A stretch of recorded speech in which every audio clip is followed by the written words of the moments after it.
नमस्कार दोस्तों, मेरा नाम है राहुल यादव और आप सभी का स्वागत है इन्वेस्ट राइट की एक नई वीडियो में। आशा करता हूँ आप सभी लोग कुशल मंगल होंगे। दोस्तों, आज की वीडियो में हम लोग एक मेन टॉपिक पर डिस्कस करेंगे। टॉपिक आप देख सकते हैं, अडानी ग्रुप के बारे में जो न्यूज़ निकल कर आ रही है, इसी टॉपिक पर हम लोग आज की वीडियो में डिस्कस करेंगे। बिल्कुल ध्यान से समझेंगे कि आखिर पूरा माजरा है क्या।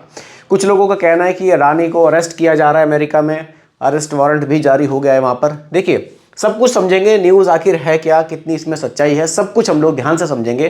पहले इस फोटो के बारे में समझिए। ये फोटो बहुत ज़्यादा वायरल हुआ है। यहाँ हम देखेंगे कि अमेरिकी 2 पुलिस वाले हैं जो इनको पकड़कर ले जा रहे हैं, लेकिन ये फोटो AI जनरेटेड फोटो है। ये फोटो बिल्कुल भी सच नहीं बताता है हमें। हाँ, जो सब कुछ हुआ है, जो वारंट निकला है, जो कुछ भी हुआ है, वो हम लोग डिस्कस करेंगे, लेकिन फोटो को आप क्लियरली समझिए कि फोटो तो ये पूरी तरह से फेक है। फोटो में यहाँ कुछ भी सच्चाई नहीं है। यहाँ लिखा भी है, आप देख सकते हैं, वायरल फोटो AI जनरेटेड ये फोटो है। ठीक है, फिलहाल हम लोग न्यूज़ पर बात करेंगे। देखिए दोस्तों, एक चीज़ मैं आपसे ज़रूर कहना चाहूँगा। देखिए, न्यूज़ तो मार्केट में चलती रहती है, लेकिन पता नहीं क्यों मैं अपने आसपास भी देखता हूँ, जैसे ही कोई न्यूज़ वायरल होती है ना, तो लोग सबसे पहले अपने पैसे को निकालने के लिए भागते हैं मार्केट से। देखिए, ये न्यूज़, मार्केट के अप एंड डाउन्स, ये हमेशा चलते हैं। अब जैसे ही कोई न्यूज़ वायरल होती है, लोगों को लगता है यार मेरा पैसा ना डूब जाए, मैंने तो अडानी ग्रुप में निवेश किया हुआ है। देखिए, अभी कुछ टाइम के लिए हो सकता है कि आपका पैसा आपको लगे कि हाँ डाउन हो रहा है, लेकिन अगर ये सब जो आरोप लग रहे हैं, अभी ये पूरी तरह से आप ये नहीं कह सकते कि हाँ इनमें पूरी सच्चाई है। देखिए, अभी सब चीज़ें निकलने में थोड़ा सा टाइम लगेगा। अगर ये आरोप साबित नहीं होते हैं तो स्टॉक्स के रेट भी तो बढ़ेंगे, स्टॉक्स आपके फिर से भागेंगे। इसलिए बहुत जल्दबाजी में पैसा निकाल लेना वो बिल्कुल भी सही नहीं है। और अगर आप देखेंगे तो जो अडानी ग्रुप के स्टॉक्स थे वो बहुत बुरी तरह से गिरे हैं, माइनस के 20% तक वो गए हैं। तो इन सब पीछे क्या कारण रहा है, न्यूज़ क्या है, फिलहाल हम उस पर बात करते हैं। आरोप आखिर है क्या। और देखिए, ये जो पूरा आरोप निकला है ना, ये US कोर्ट का है पूरा मामला।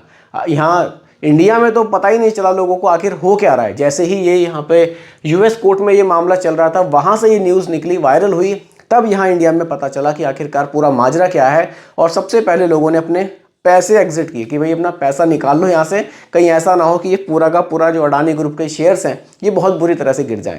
पैसा निकालने के चक्कर में काफ़ी हद तक यहाँ जो अडानी ग्रुप के स्टॉक्स थे वो बहुत बुरी तरह से क्रैश भी हमने होते हुए देखे।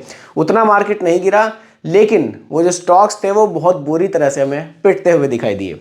देखिए, पहले मामले को समझते हैं कि आखिर मामला क्या है, आरोप इन पर क्या लगाया गया है।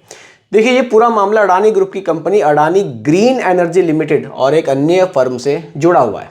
24 अक्टूबर 2024 को ये मामला US कोर्ट में दर्ज किया गया। 24 अक्टूबर 2024 को, देखिए, जिसकी सुनवाई बुधवार को हुई। अडानी के अलावा 7 और लोग भी थे इसमें शामिल। एक उनके भतीजे थे, सागर अडानी, जिनका नाम काफ़ी आपने सुना होगा। बाकी सौरभ अग्रवाल, दीपक मल्होत्रा, रुपेश आदि, ये लोग भी इसमें शामिल थे। अमेरिकी अधिकारियों ने कहा है कि गौतम अडानी और 7 अन्य लोगों ने भारतीय सरकारी अधिकारियों को लगभग 2200 करोड़ की रिश्वत दी है ताकि उन्हें सोलर एनर्जी के जो प्रोजेक्ट्स हैं उनके कॉन्ट्रैक्ट मिल सके। यानी कि ये अपने बिजनेस को बढ़ाने के लिए, ये जो ग्रीन एनर्जी पर काम करना चाह रहे थे, इसके कॉन्ट्रैक्ट लेने के लिए इन्होंने जो भारतीय अधिकारी हैं उनको रिश्वत दी है। अब देखिए, अमेरिका में ये सब मामला क्यों चल रहा है, क्योंकि गौतम अडानी पहले अमेरिका गए थे और वहाँ से भी उन्होंने जो अमेरिका के इन्वेस्टर हैं उनसे भी कुछ पैसा लिया है ताकि वो इस ग्रीन एनर्जी है जो इस प्रोजेक्ट पर वो काम कर सके। इसलिए ये मामला वहाँ पर चल रहा है। देखिए, अनुमान क्या है, अनुमान यह है कि इस कॉन्ट्रैक्ट के जरिए अगले 20 सालों में उन्हें 16,000 करोड़ रुपए का मुनाफा हो सकता था। मतलब जो प्लानिंग थी वो अगले 20 साल की थी, और मुनाफा जो था वो आप देख सकते हैं कितना, लगभग 16,000 करोड़ का मुनाफा इन्हें हो सकता था।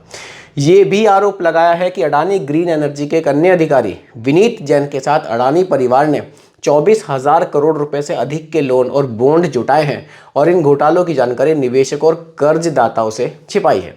तो ये जो आरोप हैं ये इनके ऊपर लगाए गए हैं। फिलहाल वैसे आरोप साबित नहीं हुए हैं, लेकिन आरोप लगने से देखिए फ़र्क तो पड़ा है। जो इन्वेस्टर हैं उन्होंने पैसा इन्वेस्ट किया हुआ है इनके ग्रुप में, फ़र्क तो पड़ता है कि यार हम पैसा इन्वेस्ट कर रहे हैं और जो हमारे ग्रुप है वो सही से काम नहीं कर रहा है। कुछ ना कुछ आरोप उस पर लग रहे हैं। अगर आरोप साबित हो जाते हैं तो वाकई स्टॉक्स काफ़ी बुरी तरह से हमें पिटते हुए दिखाई यहाँ दे सकते हैं। तो मामला पूरी तरह से ये है, लेकिन देखिए रिश्वत दी है या नहीं दी है वो एक अलग बात है, लेकिन यहाँ जो प्लानिंग है उसको आप समझिए। प्लानिंग क्या है इनकी, ग्रीन एनर्जी पर ये बहुत तेज़ी से काम करना चाहते हैं और ग्रीन एनर्जी से जो ये पैसे कमाने की बात है उस पर आप फोकस कीजिए। लगभग 16,000 करोड़ रुपए का मुनाफा इनको अगले 20 साल में हो सकता था। तो यानी कि जो कंपनी की प्लानिंग है वो बहुत ही ज़बरदस्त चल रही है। इस चीज़ को आप ज़रूर ध्यान से देखिएगा।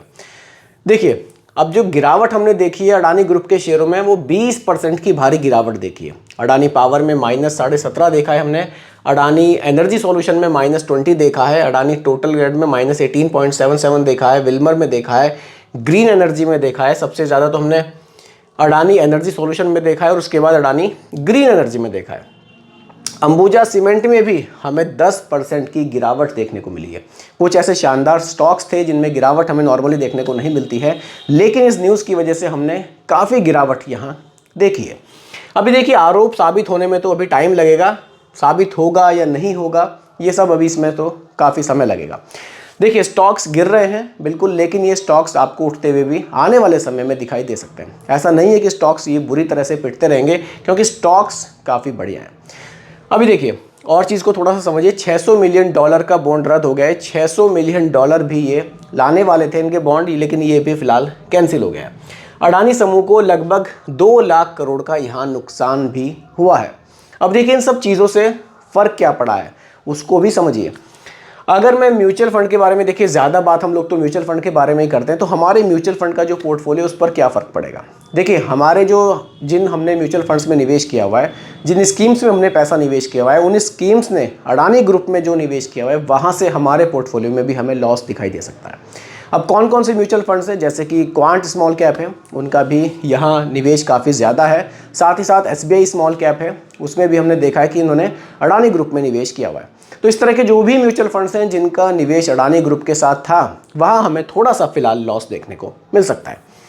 देखिए, यहाँ PSU बैंक स्टॉक्स में भी गिरावट देखी गई है। SBI में, कैनरा बैंक में, PNB में और बैंक ऑफ बड़ौदा में। बैंक पर असर क्यों देखा गया इसको समझिए। अडानी ग्रुप के कुल कर्ज में बैंक और NBFC का करीब 36% का एक्सपोजर है। आप इस चीज़ को ध्यान से देखिए, बैंक और NBFC ने मिलाकर 88,000 करोड़ रुपए से ज़्यादा का एक्सपोजर है। देखिए, बड़े बैंक हैं जो देश के, SBI है, PNB है, बैंक ऑफ बड़ौदा है, इन्होंने 40,000 करोड़ से ज़्यादा का कर्ज अडानी ग्रुप को दिया हुआ है। एक बहुत बड़ा कर्ज बैंकों ने दिया हुआ है।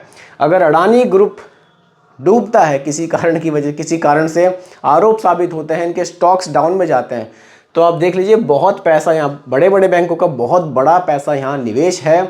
तो अभी आने वाले टाइम में क्या होगा देखिए, कुछ कहा नहीं जा सकता, लेकिन फिलहाल सिचुएशन 1-2 दिन में काफ़ी हद तक क्लियर होने शुरू हो जाएगी कि आखिर पूरा माजरा चल क्या रहा है। इसके अलावा और भी बैंक्स हैं जिन्होंने यहाँ लोन दिया हुआ है। कैनरा बैंक है, यूनियन बैंक है, प्राइवेट बैंक भी हैं कुछ, जैसे Axis bank, ICICI bank, HDFC bank, इन बैंकों ने भी काफ़ी कर्जा अडानी ग्रुप को दिया हुआ है। तो काफ़ी पैसा आप देख सकते हैं, हमारे जो बड़े बड़े बैंक्स हैं उनका काफ़ी पैसा इस ग्रुप में लगा हुआ है। काफ़ी बड़ा लोन इन्होंने अडानी ग्रुप को दिया हुआ है। तो दोस्तों, ये पूरी एक न्यूज़ अभी फ़िलहाल में चल रही थी, तो हमने इसको पूरे माजरे को समझने की कोशिश की है कि आखिर आरोप क्या थे, क्या हमारे जो स्टॉक्स थे उन पर फ़र्क पड़ा और बैंक के स्टॉक्स पर आखिर क्यों फ़र्क पड़ा। बैंक के स्टॉक्स पर फ़र्क इसीलिए पड़ा है क्योंकि उन्होंने बहुत बड़ा कर्ज इस ग्रुप को दिया हुआ है। बाकी इस न्यूज़ के बारे में आपकी क्या राय है, आप मुझे कमेंट बॉक्स में ज़रूर बताइएगा। उम्मीद करता हूँ कि टॉपिक आपको पसंद आया होगा। पसंद आया हो तो लाइक शेयर ज़रूर कीजिएगा और मेरे चैनल पर अगर आप नए हैं इसको भी सब्सक्राइब आप ज़रूर कीजिएगा। धन्यवाद।